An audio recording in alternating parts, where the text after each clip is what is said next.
Quelque chose a brisé le silence de la nuit. Non pas un son, non pas un bruit, mais un changement dans l'air, comme si le monde venait de retenir son souffle pour un instant. Dans la petite chapelle au pied d'une colline, loin des yeux du monde, un prêtre a interrompu sa prière, soudainement. Ses mains se sont mises à trembler, son cœur à battre comme s'il voulait sortir de sa poitrine. Ce n'était pas de la peur. C'était quelque chose qu'il n'avait jamais ressenti auparavant. L'air s'est densifié, comme si un poids invisible était descendu entre ces murs sacrés. La lampe de l'autel a vacillé, bien qu'il n'y ait aucun courant d'air. Et puis, un silence si profond qu'il semblait vivant. Pas le silence normal de la nuit, mais ce genre de silence qui précède toujours une annonce. Le prêtre, un homme connu pour sa prudence, pour sa foi discrète et silencieuse, se leva lentement. Il ne comprit pas immédiatement, mais il sentit, sans l'ombre d'un doute, qu'il n'était plus seul. Une lumière impossible à décrire commença à se répandre derrière lui. Elle ne venait pas de la fenêtre, ni de l'autel, elle n'appartenait pas à ce monde. La pièce s'illumina comme si une seconde aurore était née de l'intérieur même des murs.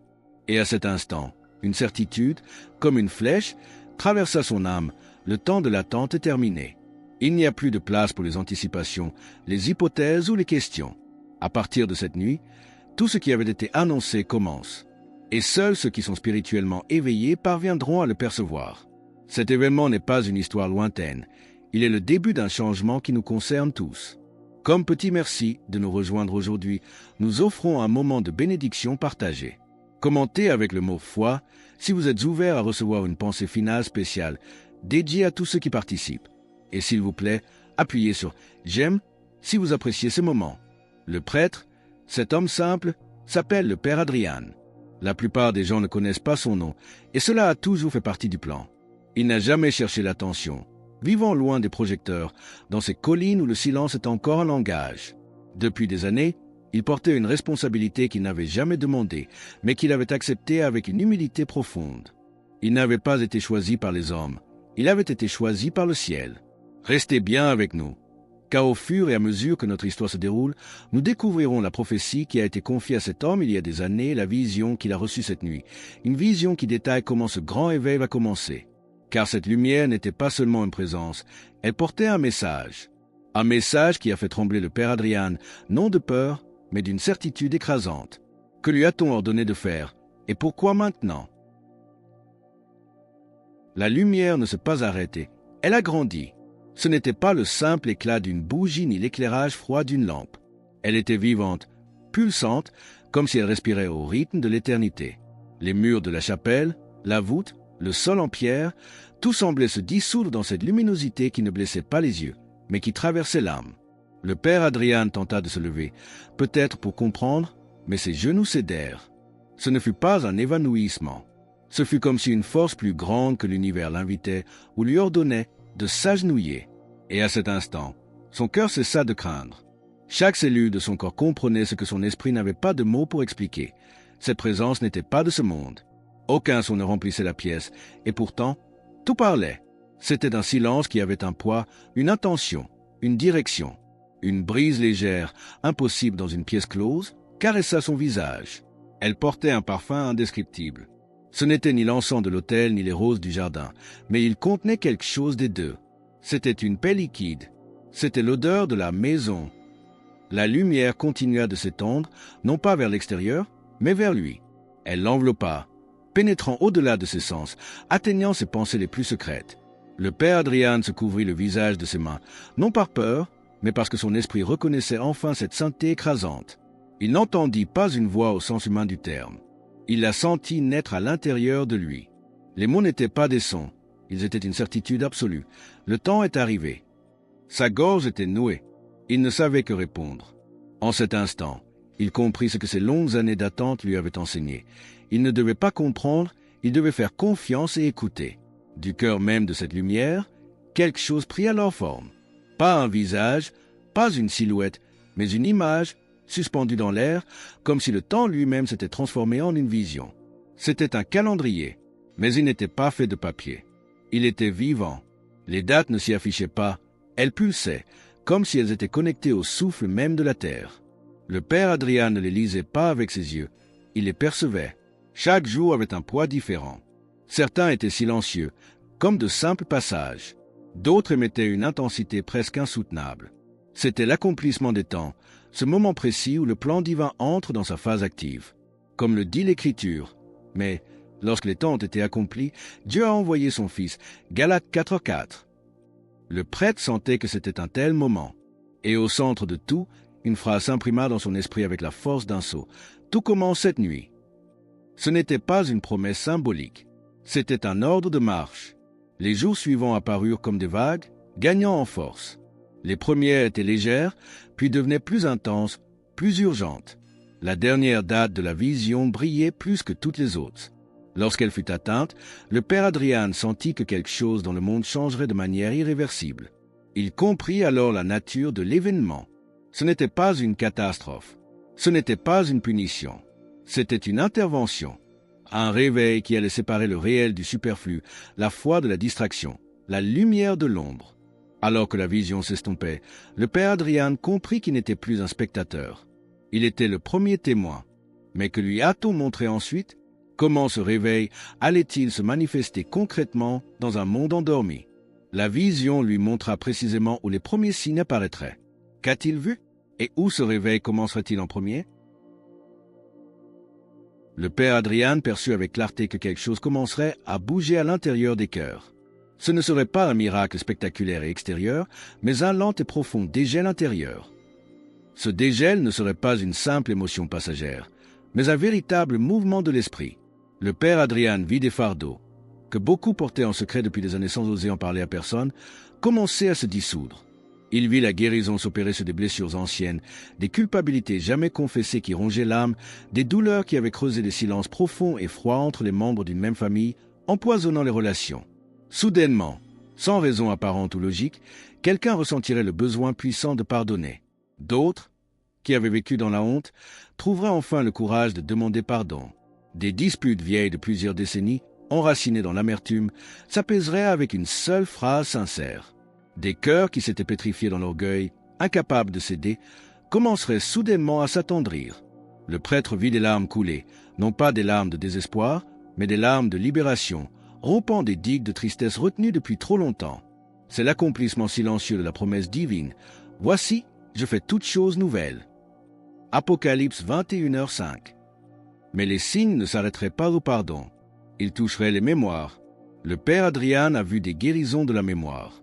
Cette tristesse profonde, presque existentielle, que tant d'âmes portent comme un vêtement de deuil. Cette peur constante de l'avenir, ou cette fatigue de l'âme, ce à quoi bon qui est un toute joie. Il vit ses fardeaux spirituels se soulever, comme un poids invisible ôté des épaules. Des gens se réveilleraient un matin en se sentant différents, plus légers, sans pouvoir expliquer rationnellement le pourquoi de ce changement. Ce ne serait pas de la suggestion, ni de l'auto-persuasion. C'était la miséricorde en action. Si ce message de guérison profonde, cette promesse que même les blessures les plus anciennes et les tristesses les plus installées peuvent être touchées par la grâce, résonne en vous, et que vous vous sentez poussé à affirmer votre foi en cette miséricorde, partagez Amen dans les commentaires ci-dessous. Quiconque vivrait ce changement comprendrait, sans besoin de preuves extérieures, que ce n'était pas une œuvre humaine. Quelque chose, ou plutôt quelqu'un, avait commencé à toucher les cœurs. Le père Adrian comprit alors que ces signes, ces guérisons intérieures, n'étaient pas la destination finale. Ils étaient l'avis, l'avertissement. La lumière ne demandait pas seulement à être observée, elle exigeait une préparation. Et cette préparation ne nécessitait pas des connaissances théologiques complexes, mais une disponibilité totale du cœur. Quelles furent les instructions précises que le ciel donna au père Adrian pour se préparer concrètement à cette intervention divine? Le père Adrian comprit que ces signes intérieurs n'étaient pas une fin en soi, mais un avertissement. La lumière ne demandait pas à être admirée, elle exigeait une préparation. Et cette préparation, il le vit, ne requérait pas de connaissances théologiques complexes, mais une simple et totale disponibilité du cœur. La première instruction fut simple, purifier. Non pas une purification extérieure, mais intérieure. Le ciel, comprit-il, ne cherchait pas des maisons bien rangées, mais des âmes libérées de ce qui les alourdit. La prière était la clé pour ouvrir ce que le monde avait fermé. Le rosaire, en particulier, lui fut présenté non pas comme un simple geste de dévotion, mais comme une arme. Chaque « Je vous salue Marie », prononcé avec sincérité, élèverait une barrière invisible contre ceux qui cherchent à troubler la paix. Ce n'était pas la vitesse ou la perfection qui importait, mais la vérité du cœur. Le jeûne fut la deuxième instruction. non pas comme une privation stérile, mais comme une offrande. Nul besoin de grands sacrifices, juste quelque chose qui a de la valeur pour celui qui y renonce, comme le café que l'on aime, un repas superflu, un confort quotidien. Chaque renoncement, s'il était fait par amour, ouvrait une brèche dans le ciel. Puis vint la confession. Elle ne lui fut pas montrée comme une obligation, mais comme une libération. Beaucoup, vit-il, avaient appris à vivre avec leur culpabilité, à la porter comme une pierre dans le cœur. Mais le ciel ne voulait pas de ces pierres. Il voulait de l'espace. De l'espace pour entrer, pour agir, pour guérir. C'est le retour à la source de la miséricorde, comme le Christ l'a enseigné. Ce ne sont pas ceux qui se portent bien qui ont besoin de médecins, mais les malades. Matthieu 9h12. La confession est l'hôpital de l'âme, la rendant prête pour la lumière. Enfin, il y eut l'Eucharistie. Le père Adrian comprit qu'elle n'était pas un symbole, mais une forteresse. Celui qui recevait le Christ avec une foi véritable devenait lui-même un lieu où la lumière pouvait non seulement entrer, mais rester. Une présence réelle, capable de protéger l'âme même lorsque tout, à l'extérieur, vacillerait.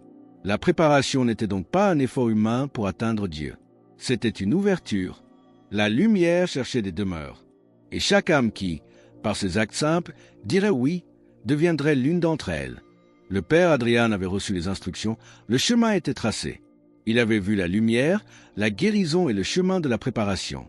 Mais il comprit aussitôt que cette lumière n'avancerait pas sans rencontrer d'opposition. Qu'est-ce qui s'est manifesté dans la chapelle dès que la vision s'est retirée? Mais quand la lumière avance, quelque chose tente toujours de la retenir. Le père Adrian le comprit sans que personne n'ait à le lui dire. À l'instant même où la vision de la préparation s'évanouit, une présence différente se manifesta autour de lui. Ce n'était pas la lumière, c'était l'ombre. Ce n'était pas la peur, mais une pression, comme si un poids invisible essayait de plier sa volonté.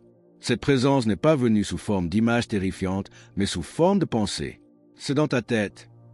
Ne dis rien, on se moquera de toi. Tu n'es pas assez digne. Le prêtre comprit alors que la véritable bataille ne serait pas à l'extérieur, dans le monde. Elle commencerait à l'intérieur de chaque personne. Il vit comment des tentations subtiles essaieraient d'éteindre l'impulsion de prier. Des distractions soudaines, des disputes inutiles éclatant de nulle part, une fatigue écrasante survenant précisément au moment où naissait le désir de s'agenouiller. C'était un découragement insidieux, comme une main invisible tentant d'étouffer une flamme à peine allumée. Certains seraient assaillis de pensées lourdes. À quoi bon? Rien ne change. D'autres ressentiraient une étrange agitation pendant la prière, une irritation sans motif, presque un rejet. Ce n'était pas un hasard. C'était la résistance. Une résistance non pas contre les gens, mais contre la lumière qui grandissait en eux. Le père Adrian comprit que chaque âme qui choisirait de se préparer deviendrait immédiatement une cible pour la distraction et la peur. Car les ténèbres ne craignent pas ceux qui sont tièdes, elles craignent ceux qui se réveillent.